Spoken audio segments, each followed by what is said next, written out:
RJD अध्यक्ष लालू प्रसाद की ओर से दाखिल जमानत याचिका पर अब से थोड़ी देर में झारखंड हाईकोर्ट में सुनवाई होगी।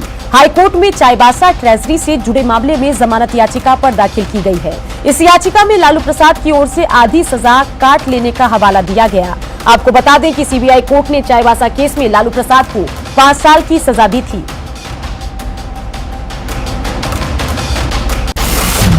तो इस वक्त की अहम खबर आपको बता रहे हैं और तस्वीरें भी आपको दिखा रहे हैं। ये पुरानी तस्वीर है और साथ ही आपको बताएं कि चारा घोटाला मामले में आरजेडी अध्यक्ष लालू प्रसाद की ओर से दाखिल जमानत याचिका पर कुछ देर बाद झारखंड हाईकोर्ट में सुनवाई होगी और इसमें लालू की तरफ से जो दलील दी गई है वो ये कहा गया है कि इन्होंने आधी सजा काट ली है और इनके स्वास्थ्य को देखते हुए इनकी सजा को माफ कर दिया। भुवन किशोर झा हमारे संवाददाता इस खबर पर ज्यादा जानकारी के साथ सीधे हमारे साथ रांची से जुड़ गए हैं। भुवन, आज झारखंड हाईकोर्ट में जमानत पर सुनवाई होनी है। लालू प्रसाद यादव की आधी सजा काट लेने की दलील भी दी गई है। अब तक क्या कुछ जानकारी पहुंची है और कब सुनवाई शुरू होगी?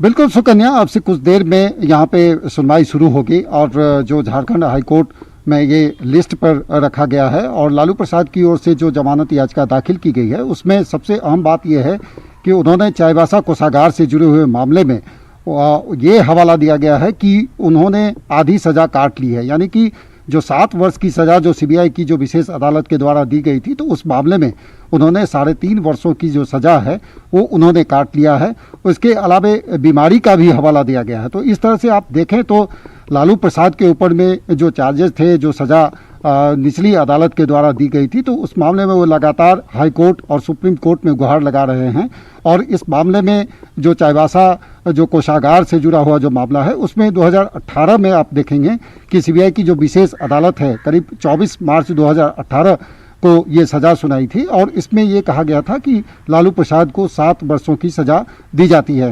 तो इस तरह से आप देखें कि ये जो पिटीशन में जो हवाला दिया गया है उसमें ये कहा गया है कि जो जून में ही उन्होंने आधी सज़ा काट ली है और इसके बाद जो प्रावधान है उस प्रावधान के अनुसार से उन्हें जमानत दी जानी चाहिए और उस पर आज सुनवाई होगी। इससे पहले देवघर कोषागार से जो जुड़ा हुआ जो मामला था जो चारा घोटाला का, उसमें उन्हें जमानत मिल चुकी है पिछले वर्ष। तो इसके बाद एक और केस है जिसमें लालू प्रसाद को जमानत लेनी होगी, यानी कि दुमका कोषागार से जो जुड़ा हुआ जो मामला है उस मामले में भी सीबीआई की विशेष अदालत ने चारा घोटाला मामले में 7 वर्ष की सज़ा सुनाई थी। तो वो भी जो आधी जो सज़ा है, हाफ सेंटेंस जिसको कहते हैं, तो उसमें वो अक्टूबर में वो पूरा होने वाला है। तो इस तरह से आप देखेंगे कि आज जो न्यायालय में जो सुनवाई होने वाली है उस पर सबकी नज़र टिकी हुई है और वीडियो कॉन्फ्रेंसिंग के जरिए ये सुनवाई होगी। अब से कुछ देर में शुरू होने वाली है। न्यायाधीश अपरेश कुमार सिंह की अदालत में ये लिस्टेड है और दूसरे नंबर पर है, यानी कि उम्मीद कर सकते हैं कि जो 10:30 से जैसे ही ये वक्त हो चुका है अब प्रक्रिया जो है वो शुरू होगी। तो 11 और 11:30 के बीच में न्यायालय के द्वारा जो सुनवाई की जो प्रक्रिया है वो शुरू होगा और उसमें आखिर क्या कुछ निकलता है, क्या आदेश होता है, उस पर सबकी नजर टिकी हुई है। चलिए भुवन, आज आगे भी आपसे हम जुड़ते रहेंगे और अपडेट जानकारी इस बारे में आपसे लेते रहेंगे, लेकिन फिलहाल तमाम जानकारी के लिए आपका शुक्रिया। इन सबके बीच आपको हम बताएं दर्शकों को अपने, जहां बिहार के पूर्व सांसद प्रभुनाथ सिंह की अपील याचिका पर भी आज हाईकोर्ट में फैसला हो सकता है। मशरक विधायक अशोक सिंह मर्डर केस में प्रभुनाथ सिंह को दोषी मानते हुए उन्हें उम्र कैद की सजा सुनाई गई थी। प्रभुनाथ सिंह की ओर से हजारीबाग हाईकोर्ट की ओर से 18 मई 2017 को सुनाए गए फैसले को चुनौती दी गई है। Justice A.K. गुप्ता और जस्टिस राजेश कुमार की कोर्ट में यह मामला सूचीबद्ध है।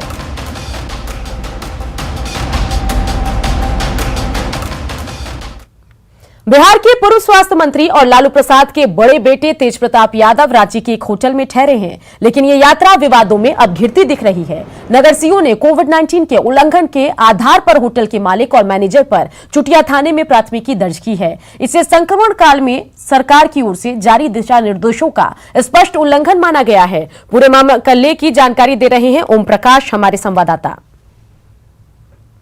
तेज प्रताप यादव इन दिनों रांची में है। लालू प्रसाद यादव से मुलाकात करने को रांची पहुंचे थे और इसी होटल में वो ठहरे हुए हैं, जिसके बाद होटल पर जिला प्रशासन के द्वारा एक मामला दर्ज किया गया है जिसमें लॉकडाउन उल्लंघन का मामला वो बताया जा रहा है और फिलहाल मामले को लेकर जांच की जा रही है। लेकिन जिस तरह से तेज प्रताप यादव रांची पहुंचे और उसके बाद उन्होंने रात इस होटल में बिताई, जिसे लेकर जिला प्रशासन ने इसे लॉकडाउन का उल्लंघन माना है। फिलहाल आपको बता दें कि ये होटल जो है वो एक क्वारंटीन सेंटर के रूप में डेवलप किया गया है।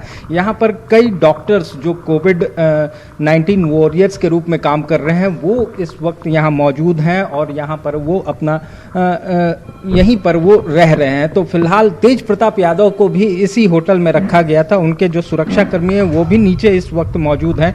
फिलहाल हम आपको बताना चाहेंगे कि यहाँ पर लगातार जो है वो जिला प्रशासन द्वारा मामले की तफ्तीश की गई और फिर उसके बाद इस मामले को लेकर चुटिया थाने में एफआईआर दर्ज किया गया है। फिलहाल आगे क्या कुछ होता है, जिला प्रशासन के द्वारा क्या कुछ कार्रवाई की जाती है, ये देखना दिलचस्प होगा। लेकिन जिस तरह से पूरे मामला सामने आया है वो ये बताता है कि लॉकडाउन का उल्लंघन तो हुआ है और उस मामले को लेकर जिला प्रशासन कार्रवाई के मूड में है। कैमरामैन शहनवाज के साथ ओम प्रकाश, न्यूज़ 18 रांची। रांची यात्रा के दौरान तेज प्रताप के लिए स्टेशन रोड के होटल कैपिटल रेसिडेंसी को खोला गया। आखिर तेज प्रताप होटल में क्यों ठहरे और प्रशासन की ओर से होटल मालिक और मैनेजर पर दर्ज मामलों पर क्या कुछ कहना है आरजेडी का। आरजेडी प्रदेश अध्यक्ष अभय सिंह से बात कर जानने की कोशिश की हमारे रांची संवाददाता उपेंद्र कुमार ने। के बड़े पुत्र हैं तेज प्रताप जी जी तो बहुत नाखुर नुकुर करते हुए बोला कि नहीं, मेरा होटल बंद है, यहाँ किसी तरह का रुकने का किसी को परमिशन नहीं है जी। बाकी बहुत आर्जी बुर्ती करने के बाद और सहमति दे दिया कि ठीक है कि हम तेज प्रताप जी को रुकवा देते हैं। तो कहाँ पर तेज प्रताप कहाँ पे रुके? उसमें कोई होटल में खुला होगा, फिर रूम बुक हुआ होगा? नहीं, रूम बुक हुआ नहीं। जब बहुत आरजू विनती करने के बाद, चूँकि जो कावेरी का था कि शुरू से उनके फैमिली से संबंध अच्छा है, तो अच्छा होने के कारण वो गए। मैंने वहाँ सुने होंगे कि मीसा जी की जब शादी हुई थी तो पूरा कैटरर जो है कावेरी का ही कैटरर गया था। तो उस समय से काफ़ी माने फैमिली रिश्ता है, तो उनको होटल नहीं समझ के वो अपना घर समझे कि हमारा परिवार आया है, क्योंकि हम अपना घर में रखना संभव नहीं है। तो बोले कि ठीक है, तेज प्रताप जी को एक कमरा वहाँ दिया गया। तो उसके लिए कोई बिलिंग विलिंग तो नहीं हुआ होगा ना फिर? तब तो नहीं, बिलिंग नहीं हुई है, वहाँ कोई बिलिंग नहीं हुई है। वह जो फैमिली वहाँ उनको रखा गया। तो हमारे साथ राजद के झारखंड प्रदेश अध्यक्ष अभय सिंह थे। इन्होंने साफ कहा कि ये सही है कि रात में तेज प्रताप होटल कैपिटल रेसिडेंसी गए थे, लेकिन वहाँ पर वो ठहरे थे इसलिए कि उनका एक पुराना संबंध होटल के मालिक से, लालू प्रसाद के परिवार का पहले से रहा है और एक परिवार के नाते वो होटल में गए थे। कैमरामैन संत के साथ उपेंद्र, न्यूज़ 18 रांची। तेज प्रताप यादव के रांची के होटल में रुकने के मामले में बीजेपी ने तीखी प्रतिक्रिया दी और पार्टी ने कहा कि राज्य में अब जंगल राज आ गया है और लोकतंत्र खतरे में है। पूरा अब तो सवाल ये हो गया कि झारखंड में लोकतंत्र बचेगा कि नहीं। यहाँ जंगल राज कायम हो गया है। एकड़ बंगले में सजायाफ्ता को रखा गया है, सैकड़ों गाड़ियों से लोग आ रहे हैं। बाबूलाल मरांडी, दीपक प्रकाश जी जब दिल्ली से लौटे ओथ लेकर के, तो उनको होम क्वारंटाइन का मोहर मार दिया जाता है। यहाँ सैकड़ों गाड़ियाँ आ रही हैं, लोग मिल रहा है, जा रहा है, होटल में ठहरे, कोई समझ में नहीं आ रहा है। यहाँ तो अब एकदम लोकतंत्र रहा ही नहीं, जंगल राज हो गया, जंगल राज। हेमंत जी किस ओर राज्य को ले जाएंगे समझ में नहीं आ रहा है। सरकार इस पर जल्द से जल्द जो है इसको ठीक करे और नहीं तो आंदोलन के लिए भाजपा बाध्य होगी। यहाँ तो मजाक बना हुआ है। वहीं कांग्रेस ने तेज प्रताप मामले में सफाई दी। प्रदेश कांग्रेस के कार्यकारी अध्यक्ष राजेश ठाकुर ने कहा कि ऐसे मामलों को देखना जिला प्रशासन का काम है। उन्होंने कहा कि तेज प्रताप सुलझे हुए नेता हैं, लिहाजा उन्होंने प्रशासन की अनुमति जरूर ली होगी। आप जी किस परिस्थिति में वहां रुके हैं ये तो जिला प्रशासन बेहतर बता सकता है, और हम समझते हैं कि जो अब तक कानून कह रहा था बराबर एमएचए के गाइडलाइंस आते रहते हैं, उसके अनुसार राज्य सरकार भी तब्दीली करती रहती है। वो किस आधार पर रुके हैं ये तो राज्य जिला प्रशासन के पदाधिकारी बेहतर बताएंगे। हम समझते हैं भारतीय जनता पार्टी जो समय समय पर मांग उठाती रहती है, ऐसा ही एक वाकया हमारे जब राष्ट्रीय प्रभारी आदरणीय उमंग सिंघार आए थे तो ऐसा ही एक वाकया हुआ था, तो हम लोगों ने उनको वो वापस चले गए थे। तो हम समझते हैं कानून का उल्लंघन कतई ठीक नहीं है, लेकिन हमें लगता है कि तेज प्रताप जी सुलझे हुए व्यक्ति हैं, निश्चित रूप से कानून की जानकारी लेकर के ही वो वहां रुके होंगे। चलिए सीधा रुख करते हैं रांची का, जहां से हमारे संवाददाता ओम प्रकाश सीधे हमारे साथ जुड़ गए हैं। ओम प्रकाश, ऐसा लगता है कि तेज प्रताप जहां जाते हैं एक नए विवाद को जन्म दे देते हैं, और अब जिस होटल में वो रुके उस होटल मालिक पर मामला दर्ज हुआ है। क्या कुछ जानकारी आप तक पहुंच पा रही है, बताइए। जी सुकन्या, जिस तरह से पूरा मामला सामने आया है, कल रात प्रशासन, जिला प्रशासन के द्वारा मामले में कार्रवाई करते हुए और जो होटल मालिक हैं और मैनेजर हैं उन पर एफआईआर दर्ज कराया गया है। लेकिन आपको बता दें कि होटल में जो हमें जानकारी मिली है उसके अनुसार तेज प्रताप यहाँ 7 दिनों की बुकिंग कराए हुए थे और 7 दिनों के लिए क्वारंटीन को लेकर यहाँ पर बुकिंग हुई थी, जिसके बाद से वो इस होटल में रुके हुए हैं। जिला प्रशासन के द्वारा हालांकि मामला तो दर्ज कर लिया गया है, लेकिन होटल मालिक का कहना है कि उनसे क्वारंटीन के नाम पर ही यहाँ पर बुकिंग करा गई थी और उसी के अनुसार 7 दिनों की बुकिंग की गई है। हालांकि फिलहाल वो मीडिया के सामने बात करने से परहेज कर रहे हैं और यहाँ से वो फिलहाल कैमरे से भी दूरी बना रहे हैं। लेकिन जिस तरह से पूरा मामला पटाक्षेप हुआ है, जिला प्रशासन के द्वारा कार्रवाई की गई है, वो साफ तौर से ये दिखाता है कि तेज प्रताप जहाँ भी जाते हैं एक नया विवाद जो है उनके साथ पीछे पहुँच जाता है। और कुछ इसी तरह का विवाद हमें रांची में भी देखने को मिला है, जब लालू प्रसाद यादव से मिलने के बाद तेज प्रताप इस होटल में पहुंचे और यहाँ पर फिलहाल वो स्टे कर रहे हैं। आपको बताना चाहेंगे कि इस सेंटर को, होटल को एक कोविड मतलब क्वारंटीन सेंटर के रूप में बनाया गया है। कई डॉक्टर्स और कई पेशेंट जो हैं वो इस वक्त यहाँ रह रहे हैं, जो जिन्हें आइसोलेशन के क्वारंटीन की ज़रूरत है, तो डॉक्टरी सलाह पर यहाँ पर रह रहे हैं। तो उसी में तेज प्रताप को भी रखा गया है, लेकिन क्वारंटीन का जो बात उनके द्वारा कही गई है उसी आधार पर उन्हें कमरा दिया गया था। अब देखना होगा कि जिला प्रशासन मामले पर एफआईआर तो दर्ज कर लिया गया है, लेकिन क्या कुछ कार्रवाई होती है, क्योंकि पूरे मामले में तेज प्रताप कहीं से भी मुवक्किल नहीं है। होटल और होटल मैनेजर को इसमें आरोपी बनाया गया है। तो साफ तौर से तेज प्रताप के लिए अभी परेशानियां नहीं है, लेकिन होटल और जो संचालक हैं उन पर परेशानी जरूर देखने को मिल रही है। जी सुकन्या। बिल्कुल ओम प्रकाश, इसके अलावा हम एक बातचीत, एक इंटरव्यू भी देख रहे थे जिसमें पता चला कि होटल मालिक के साथ तेज प्रताप के घरेलू ताल्लुकात हैं और उसी आधार पर बहुत रिक्वेस्ट करने के बाद उनकी बुकिंग को स्वीकार किया गया है। इस बारे में क्या जानकारी आ रही है आप तक? जी साफ तौर से जिस तरह से राजद प्रदेश अध्यक्ष के द्वारा ये जानकारी दी गई है, लेकिन होटल जो संचालक है उनके द्वारा इस तरह की बात से इनकार किया गया है। हालांकि उन्होंने कुछ भी इस विषय पर बोलने से मना किया, और लेकिन इतना ज़रूर बताया कि क्वारंटीन के नाम पर ही होटल की बुकिंग की गई है, जो पिछले आगामी 7 दिनों के लिए बुकिंग की गई है। तो इस तरह की बातें उनके द्वारा बताई गई हैं। हालांकि रिलेशन को लेकर होटल संचालक के द्वारा कोई भी बात बताया नहीं गया है। जी चलिए, नजर बना के रखिए। तमाम जानकारी के लिए ओम प्रकाश आपका शुक्रिया।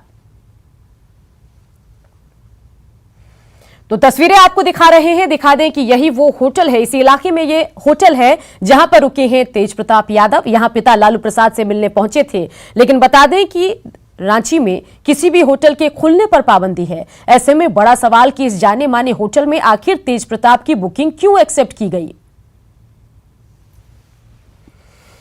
आईआईटी, जेईई और एनईईटी परीक्षा स्थगित करने की मांग को लेकर सीएम हेमंत सोरेन ने केंद्रीय शिक्षा मंत्री रमेश पोखरियाल निशंक को पत्र लिखा है। इसमें कोरोना के बढ़ते खतरे की बात कहते हुए परीक्षा स्थगित करने की जानकारी दी गई है। वहीं परीक्षार्थियों को कोरोना काल में होने वाली परेशानी की भी जानकारी दी गई है। तो इस वक्त की बड़ी खबर आपको बता रहे हैं, जहां सीएम हेमंत सोरेन ने केंद्रीय शिक्षा मंत्री रमेश पोखरियाल निशंक को पत्र लिखा है और साथ ही कोरोना के बढ़ते खतरे को देखते हुए ये पत्र जो है परीक्षा स्थगित करने की मांग को लेकर लिखा गया है। और इस वक्त की अगली बड़ी खबर आपको बताएं, जहां चारा घोटाला मामले में सुनवाई की खबर है। 11 सितंबर को फिर लालू मामले में सुनवाई होगी। झारखंड हाईकोर्ट में हुई सुनवाई, तो अहम खबर आपको बता रहे हैं। टेलीविजन स्क्रीन पर आपके बड़ी खबर, जहां झारखंड हाईकोर्ट में आज की सुनवाई तो चल गई, लेकिन खबर आ रही है कि 11 तारीख को यानी कि 11 सितंबर को फिर इस पूरे मामले पर सुनवाई होगी। बता दें कि लालू प्रसाद यादव जो है आधी सजा काट लेने की दलील देकर सजा माफ करने की लगातार याचिका लगा रहे हैं, और इसी पूरी मामले पर आज ये सुनवाई जो होनी थी वो टल गई। रहेगा केस आज की सुनवाई हुई या फिर नहीं? सुनवाई नहीं हुई, टाइम ले लिया गया, सुनवाई नहीं हुई। 11 सितंबर को सीबीआई नहीं, 11 सितंबर को डेट रहेगा फाइनल सुनवाई के लिए। हाँ नहीं, उनकी तबीयत खराब थी, इसी के ग्राउंड पर किया गया था। आप लोगों ने क्या ग्राउंड? हम लोग को ग्राउंड में हम लोग का तो अभी बहस ही नहीं हुआ, उस समय ले लिए इसलिए बहस नहीं हुई। पिटीशन में क्या ग्राउंड है? वो हाफ सेंटेंस का हम लोग लिए हैं कि इसमें आधा सेंटेंस को कंप्लीट कर चुके हैं, इसलिए अदर अपलेंट्स को जैसे बेल ग्रांट किया गया था, हमें भी बेल ग्रांट किया गया। ये कहाँ का मामला है? ये चाईबासा कोषागार से मामला है, चारा घोटाले से संबंधित मामला है। सीबीआई ने क्या दलील? अभी कुछ नहीं दिया, अभी तो आज बहस ही नहीं हुई, कुछ नहीं हुआ, आज केवल इनलेस के ग्राउंड पर उन्होंने टाइम लिया है, इसलिए वो टाइम ग्रांट कर दिया कोर्ट ने। अगली सुनवाई 11 सितंबर को होगी। अच्छा सर, इसमें चाईबासा के बाद एक और केस है ना? हाँ, एक और केस है, तो उसमें 7 साल की सजा है, तो उसका अक्टूबर में आधा सेंटेंस होगा, तो नवंबर में हम लोग फाइल करेंगे।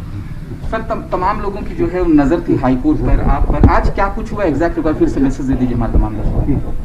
आज कुछ नहीं हुई, सीबीआई के जो अधिवक्ता थे उन्होंने अपने सीनियर काउंसिल के इलनेस के ग्राउंड पर टाइम के लिए प्रेयर किया, कोर्ट ने उसको अलाउ कर दिया है, और 11 सितंबर को अगला डेट रखा है बहस के लिए। ठीक है सर। तो यही स्थिति है, और आज सुनवाई नहीं हो सकी, और जो कहा जा रहा था कि करीब 11 बजे के करीब सुनवाई होगी। तो हमारे साथ हैं प्रभात जी, लालू प्रसाद के वकील, उनसे हम सीधे जानते हैं। सर क्या कुछ आज सीबीआई के अधिवक्ता ने उनके सीनियर काउंसिल के तबीयत खराब होने के ग्राउंड पर टाइम लिया, कोर्ट ने उसको मान लिया है, और 11 सितंबर को उसके सुनवाई के लिए अगली तारीख रखी गई है। आप लोगों ने जो ग्राउंड रखा है वो कितना वैलिड है? उसमें तो जितने भी अभी तक चारा घोटाला के जो भी अपलेंट्स है, जितने भी हर एक केस के जिनका हाफ सेंटेंस हो गया था, उनको सस्पेंशन ऑफ सेंटेंस का प्रिविलेज मिला था।